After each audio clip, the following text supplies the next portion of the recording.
Bonjour à tous, cette semaine on continue de s'intéresser au déconfinement et à ceux qui n'ont toujours pas rouvert, comme par exemple les boîtes de nuit. Comment vivent-elles cette période? Quelles sont leurs perspectives? Illustration au mix d'Estrablin dans quelques minutes. Nous parlerons aussi de cette collecte de sang organisée mardi à Vienne. Elle s'annonce un petit peu particulière. Et puis le confinement a été synonyme de créativité pour certains.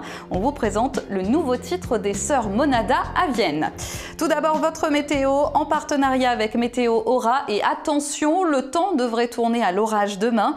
Vous aurez des averses certainement dans l'après-midi avec un mercure qui baisse. Petite remontée dimanche, vous le voyez avec le retour du soleil. Profitez bien de cette amélioration pour la fin du week-end. La vie reprend son cours avec plusieurs ouvertures cette semaine. 3 des 5 musées de Vienne ont rouvert aujourd'hui.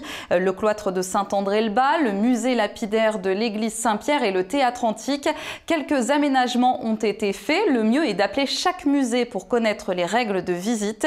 Et concernant le musée gallo-romain de Saint-Romain-en-Galles, rendez-vous demain pour la réouverture. Sur réservation pour éviter une trop grosse concentration de visiteurs. La jauge est fixée à 200 personnes à l'intérieur et 1000 à l'extérieur. L'entrée sera gratuite jusqu'à la fin du mois. Autre ouverture, le stade nautique de Saint-Romain-en-Galles. Vous pourrez profiter des bassins intérieurs à partir de demain, également sur réservation.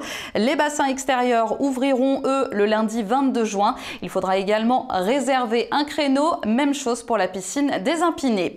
Et si l'activité reprend pour beaucoup de structures et de loisirs, ce n'est malheureusement pas le cas de tout le monde.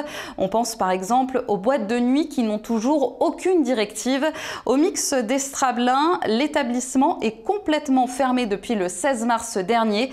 Nous avons rencontré Stéphanie Artige, la directrice générale, et le responsable Benjamin Chaudat. En termes de communication, on a essayé de rester très actifs sur les réseaux sociaux, de garder contact avec notre communauté. On a organisé aussi un bel événement pour faire parler de la nuit et qui a permis de faire une belle collecte pour l'hôpital de Vienne, pour les soignants de l'hôpital de Vienne. Voilà, 24 heures de mix depuis ici et depuis partout en France. On a récolté 1 222 €. Et bien nous, on est toujours dans l'attente de savoir quand est-ce qu'on pourra ouvrir et surtout dans quelles conditions on pourra ouvrir. Alors on sait qu'il y aura une prochaine annonce qui sera faite aux alentours du 20 ou 22, voilà, donc on attend. Et puis là on a su dernièrement qu'il y avait Monsieur le Président qui prenait la parole dimanche. On espère avoir un peu plus d'informations déjà à partir de dimanche. On ne veut pas renier ce que l'on est, c'est-à-dire une discothèque, c'est-à-dire le divertissement, c'est-à-dire la culture. Donc on veut que les gens puissent faire la fête. Nous, des gens qui sont assis sur assis sur des chaises sur une piste de danse, pour nous c'est pas l'idée de notre métier et on préfère rester fermé si c'est le cas, quoi. On limite un peu la clientèle, ce qui est logique. Le port du masque, pour nous, c'est pas un souci. Voilà, on trouve même ça à la limite mieux. Voilà. Par contre, voilà, ce qu'on veut, c'est que les gens puissent quand même, tout en ayant le masque, être un petit peu à proximité parce qu'on ne voit pas comment on va pouvoir finalement créer une ambiance de fête avec des distances de sécurité et puis en interdisant finalement à nos clients de venir danser. Ou écouter aussi des musiques parce qu'aujourd'hui la seule chose qu'on peut faire c'est leur faire entendre un petit fond musical, c'est pas notre métier. On a beaucoup de retours, on a beaucoup d'attentes en tout cas sur notre réouverture, donc on espère, on croise les doigts pour que ça ait au final un effet positif. Et vous le savez, Emmanuel Macron va parler ce dimanche à 20 h. Il va peut-être avancer la phase 3 du plan de déconfinement. On vous tiendra bien sûr informé. En bref, notez que les inscriptions pour le transport scolaire gratuit d'Homme-École sont ouvertes depuis cette semaine. Il s'agit des lignes gérées par Vienne-Condrieu Agglomération. Vous pouvez remplir un dossier sur le site de l'agglo. Et puis bonne nouvelle, on pensait que les 2J allaient être annulés. Et bien finalement, la grande braderie de Vienne est reportée. Elle aura lieu, notez bien, les 3 et 4 juillet prochains.